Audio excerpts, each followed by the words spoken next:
Hello friends. Today we're going to discuss about disorders of mood. I'm Dr. Suresh Padadmat, Professor of Psychiatry, Head of Telemedicine Center, Head of Forensic Psychiatry Unit at NIMANS, Bangalore. Today we're going to discuss about the disorders of mood. Before we do that, let's understand what is mood, what is emotion, what is feeling, and then we will discuss about how do we do the assessment of mood. The definition of mood. It becomes very essential. The many psychiatrists or the mental health professional, they interchange the definition of mood, emotion, affect, feelings. Before we move towards that, let's understand the mood is one of the important component of assessment of MSc. So we have to do the assessment of mood to know whether the person has any mood disorders, or else with a psychiatric disorder or a psychotic disorder, does he has any other comorbid mood condition to be assessed. Moving further, let's understand the definition of mood. Mood is a pervasive and sustained emotional state which is subjectively experienced and colors the total experience of the individual. It's basically the total emotional experience of a person over a period of time. How do we ask this? It is very simple. How is your mood generally over a period of 1 month? So, what is your predominant mood state in the past 1 month? That is the way it is going to be asked. So, please do remember it is sustained over a period of time. That is mood. So, what is emotion then? Emotion is a stirred up state due to physiological changes which occurs in response to some event which tends to maintain or abolish the causative event. So it is basically emotion is a short-lived, basically it's a cross-sectional assessment. So the emotion is to the cross-sectional event. Mood is for the over a period of 1 month. So the mental status examination is over a period of 1 month. Hence, the mood is assessed over a period of month, and affect, or what we call it as emotion, is a part of the cross-sectional. So what is feeling then?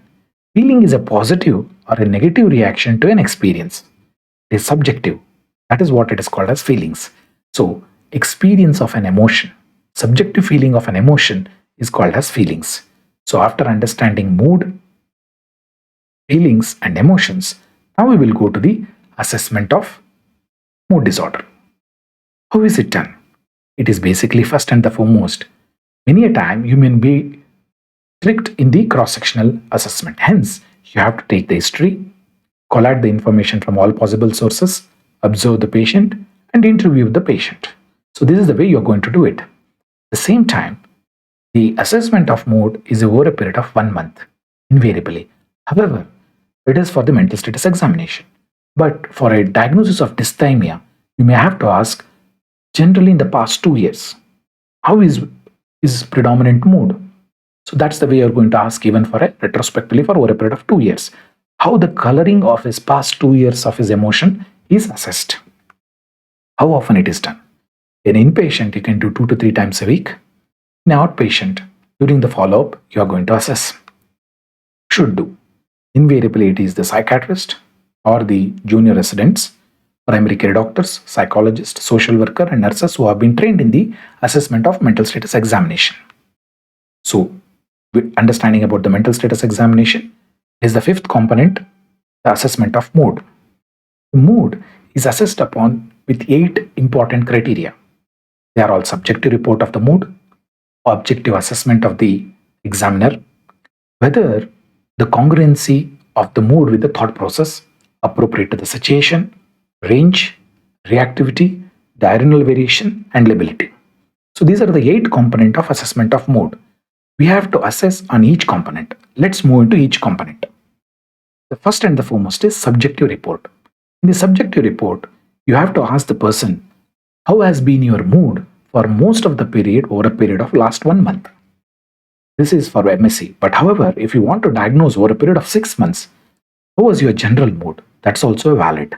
So for MSc, it is for 1 month, but for a diagnosis purpose, you can ask for over a period of 6 months or a period of 2 years for a diagnosis of dysthymia. So this is how you're going to ask and document the verbatim report of the patient. The patient said his mood has been Many a time, the patient may not be able to understand the word mood. You have to ask whether have you been depressed, whether you have been anxious, whether you have been afraid, fearful. So you may have to ask specific questions in certain culture, especially in men. The understanding of these mood and emotions are very poor in certain culture and especially in men. So you may have to go into specific questioning or what we call it as closed questioning.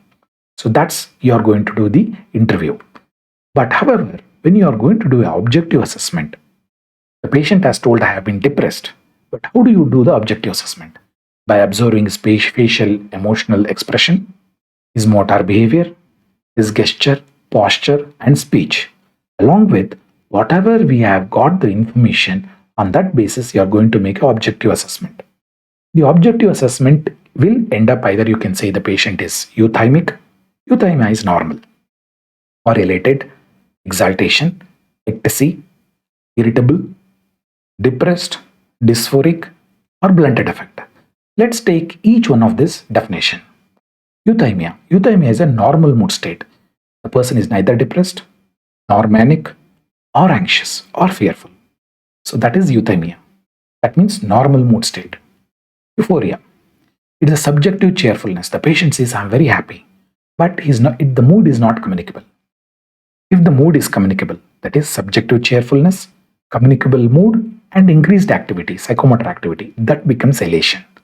So please remember, euphoria is subjective, elation is subjective, along with communicable mood and increased activity. Further, exaltation. Exaltation is subjective cheerfulness, communicable mood, increased activity, and grandiose delusion. Then we call it as exaltation. Ecstasy is extreme happiness, which is commonly seen in spiritual or else in organic brain disorders like Gestalt epilepsy. That basically a kind of epilepsy where the person becomes extremely happy and they stop the medication to get that epileptic episodes. Agitation, where the person is severely depressed, moving up and down, or else you can see the constant worry in his mind. So that is agitated. Irritable mood, easily annoyed and provoked to the anger. Dysphoria, mixture feeling of sadness and apprehension or anxiousness. That we call it as dysphoria. Depressed mood, feeling of sadness, pessimism, hopelessness, and feeling of lonely becomes depressed mood. Anhedonia, unable to enjoy the pleasurable activity. So how do you ask that?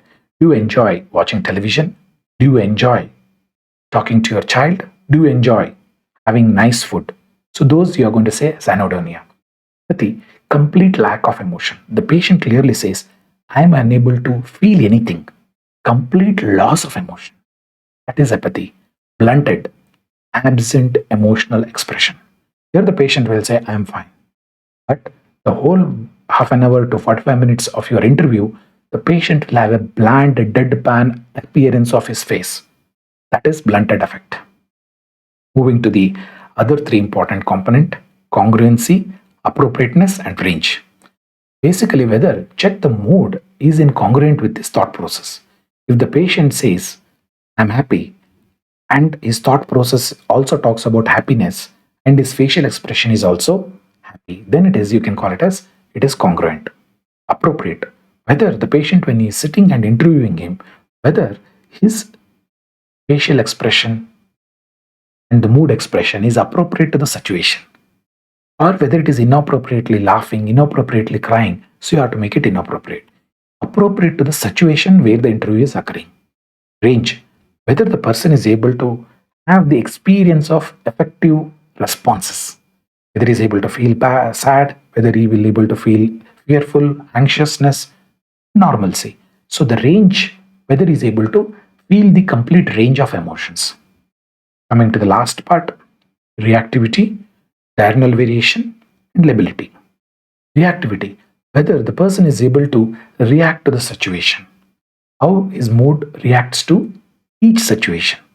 Diurnal variation of the mood, whether the mood is very severely depressed in the morning, in the afternoon it lightens up, and in the evening he is completely fine. So is there a diurnal variation, which is classically seen in endogenous depression? So if it is there present or absent, you have to mention. Very important is lability. is extreme, rapid change of emotions. Here, it is also called as affective incontinence. So, you are going to comment on these all parameters. The parameters are subjective report, objective assessment, congruence, appropriateness, range, reactivity, diurnal variation, and lability. So, this is the complete assessment of mood. So, this is how you're going to do in mental status examination. Thank you very much for your giving your valuable time.